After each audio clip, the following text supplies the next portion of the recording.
let's talk about maybe a reason to be confident in this game. And I don't know who you're picking yet, but the Rams are coming off of a win against a division opponent.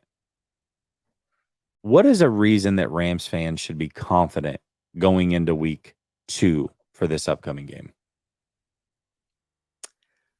It's a great question. I would think with how poised Matthew Stafford looked and how confident, or I shouldn't say how much better and improved the offensive line looks. So I don't know how much you've been following Rams offseason, but the offensive line obviously was abysmal last year. They had like 13 different starting lineups, the Yeah. most in the NFL because of all the injuries. And so even going into this year, there was a lot of unknown who the starting five were going to be. And they were shuffling guys. They obviously drafted Steve Avila as their first pick out of TCU. And didn't play together in the preseason because McVay obviously never plays starters in the preseason, like a lot of coaches. I was one pound on the table, like these guys need to at least play one game. Like, come on, or like 2 drives. Give me that. Like they've never played together. There's 5 new guys there. So never did it. And so that was like my biggest concern was like, I know Stafford's back and healthy. I know they've got a good running stable there. I know with Cup back, but even without him, they do have talent as receivers. Tyler Higbee's kind of the stalwart as a tight end, but are they going to have time to do anything with that offensive line? And it's a different beast going against the Niners because your guys' defensive front and front seven is probably the best in football, if not the best, 1A, 1B, whatever you want to call them. The Seahawks are not there, but Matthew Stafford was untouched basically all game. The running game, I mean, they ran the ball 37 times. I mean, the running game was going fairly well and fairly smooth. So I'm not 100% confident just because of how good the Niners front line is. But if there's to answer your question, if there is an exuberance of confidence, it would come from the offensive line showing that they could do what we didn't think they could do going into the year, and that was play consistently, be gap consistent across all 5. There wasn't a true weak link in that. Alaric Jackson played great at left tackle. Steve Avila looks like an absolute man child out there as a guard, and Coleman Shelton I think showed out as his true starting center, taking over for Brian Allen last year. So I think the offensive line is where I would put the confidence, which you couldn't say that even in their Super Bowl year, that probably wasn't the most confident position. So that's a good sign, at least through 1 week. Yeah, the more that I listen to you, I don't think that it's that far-fetched that the Rams could be this year's Seattle Seahawks. I mean, let's look at it realistically here for a second. Seattle last year, I mean, going into this season, I think most people, especially not Seattle fans, were looking at them the way that maybe we're looking at Rams fans, which is, the Rams football team, which is 5 to 6 wins. That's the ceiling. And they came out. They had a big win week 1, which everybody was surprised about. They beat Russell Wilson and the Denver Broncos, and then they got mollywopped week 2 against the 49ers, which may also happen to the Rams. We'll see. It's interesting that the week 2 opponent's the same, by the way. But then slowly but surely, the young talent started to figure out how to play in the NFL. And they had a quarterback who was playing really good football, who's a veteran in this league. I know he hadn't showed it necessarily before, but he was, a veteran, good coach, and they were able to right that ship and sneak into the playoffs. Maybe the Rams actually can be that team. It sounds like there's a ton of talent, a lot of players that we as outsiders don't know about, but they're absolutely producing already.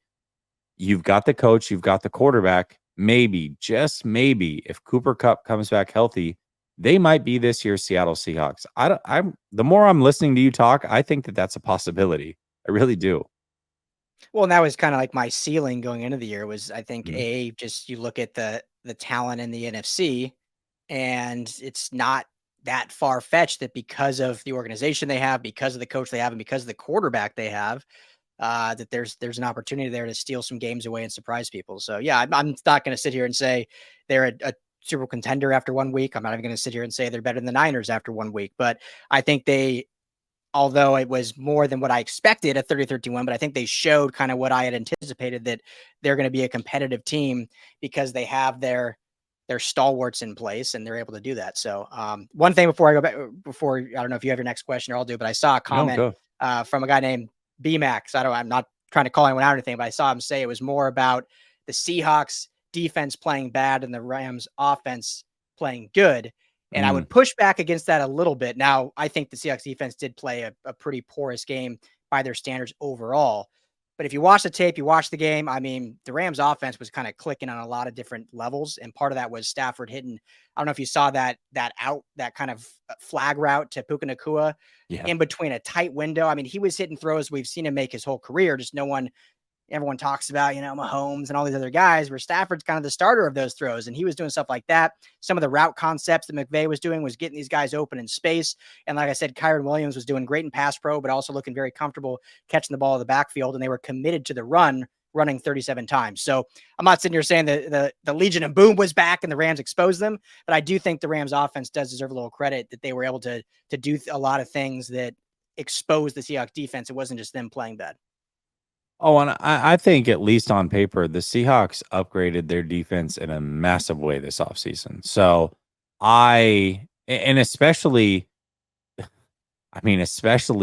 that secondary is improved, and it was already pretty decent in Seattle going against some, I'm not going to say nobodies, but guys that were relatively unknown for the Rams. And Matthew Stafford, people forget very quickly in this league.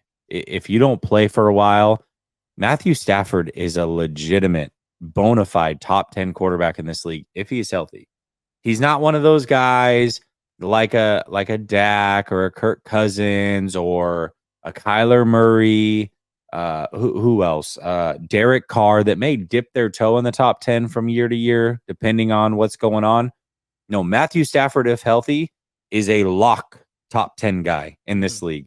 And he seems to be healthy, which means, I expect him to be a top 10 guy again if he can make it through this season. And I think that we need to give him some credit and understand how good he really, truly is. A lot of people take things away from him, but when you've given arguably the two best single seasons to two different wide receivers in your career, and now with a young stable around him, he's still getting it done. Man, that dude deserves some credit, no doubt about it. As far as the 49ers go, reasons for confidence. How can you not be confident? This team is absolutely stacked, man. And this is a true win now team. They've got to figure out how to get it done. They've freed up a ton of cap space. I imagine that they're going to be big spenders when it comes to the trade deadline. But there are all pros up and down this lineup. Not to mention regular season, playoffs aside, still heartbreak a couple years ago, but regular season, they have absolutely dominated the Rams. This is a game that they should win. On paper, they should win it. Past tells you they should win it. 49ers should be very confident, and their fans should be very confident.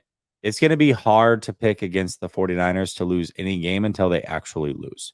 Once they lose, all right. It's almost like I got to see it. I'm not saying they're going undefeated. That would be crazy. But it's going to be hard to pick against them in any week until you do actually see them lose a game, because I think they are that talented right now.